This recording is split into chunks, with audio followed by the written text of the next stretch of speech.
Hello, and welcome to another episode of Short Stories with Stefan, a reading rainbow runway roller coaster dedicated to bringing you fictional fun in the fantastic form of free internet content.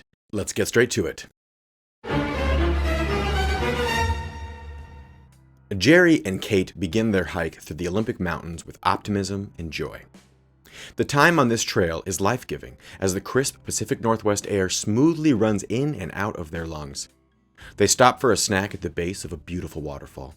After grabbing a few pictures in front of it, they embark onward.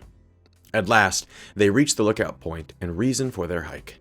The sight is breathtaking, and nature is dancing as the trees move slightly to and fro in the mountain air. Jerry has to pee, so he goes behind a tree. Suddenly, Kate exclaims she sees something unbelievable. The one and only Bigfoot. In a rush of excited impulse, Kate runs towards the mythical beast with her phone out and recording. Jerry tries to zip up his pants to follow after her, but he catches his balls on his zipper, prompting a loud shriek of pain. After a few torturous minutes, Jerry ends his testicular turmoil and looks around for Kate. He does not see her anywhere.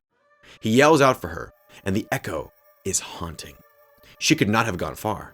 He walks fast in the direction he watched her run towards. He moves the panic in his chest to the side, calling out her name again, knowing she has years of outdoor experience.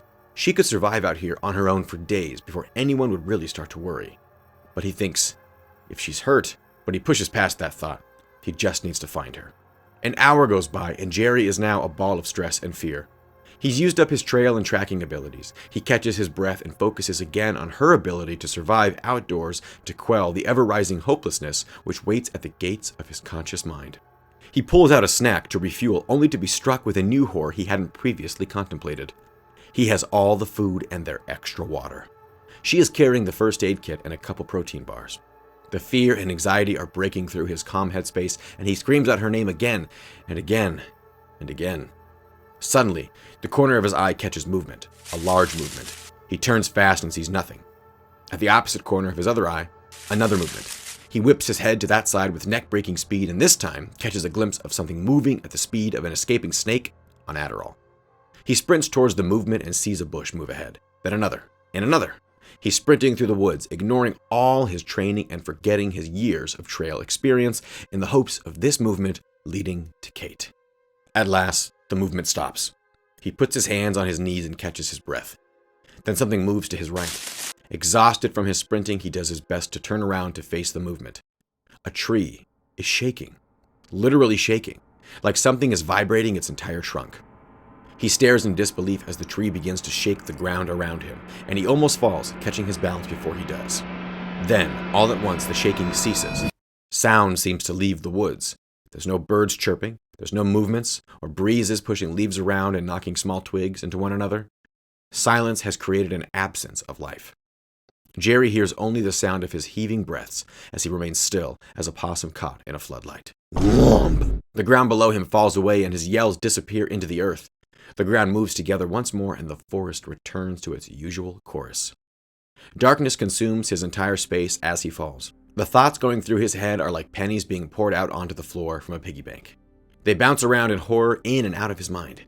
Right when he thinks he sees a bottom to his fall, an end to his life, the final punctuation of his existence, he's outside again. It was a portal of some sort. A familiar voice yells his name. It's Kate. She wraps her arms around him and tells him she's been looking everywhere for him. Worried sick, she was about to call the park rangers. But she knew he had enough experience to find his way back to the trailhead, and he did. He tries to speak about what just happened, but the memory of it is fading already, like it was a distant thought or an imagined one. But no, it was real, he tells himself, or it felt real. But then again, the realness of it is fading. He hugs Kate and they walk back to their car. A branch snaps loudly behind him, but Kate does not react. He asks her if she heard the branch snap, and she says, "What branch?" Jerry peers into the woods, scanning the entire forest where he is met with multiple sets of eyes. Some blue, some red, some yellow, who all stare back at Jerry. None of them look menacing, all of them are real, and only Jerry can see them. They know this, which is why they stare. Who are they? Well, if you go for a hike in the Olympic Mountains, you may find out yourself. Or maybe you already have, and they chose not to let you remember. He knows not why they let him remember, but years later, Jerry read a story online about a local hiker who said he lived with hairy animals who taught him the secrets to eternal life. He was admitted to a mental hospital where he still remains. But what haunts Jerry the most about this person's encounter is that they said only now could they remember the color of their host's eyes and nothing else. Some blue, some red, and some yellow. Thanks again for watching. Don't forget to hit the big trinity of an online entity, like, subscribe, and share. And if you'd like to hear my thoughts about this story, check out the podcast where I go into deeper detail with these stories and more. Thanks again, and I'll see you next week for another original short story. Bye-bye.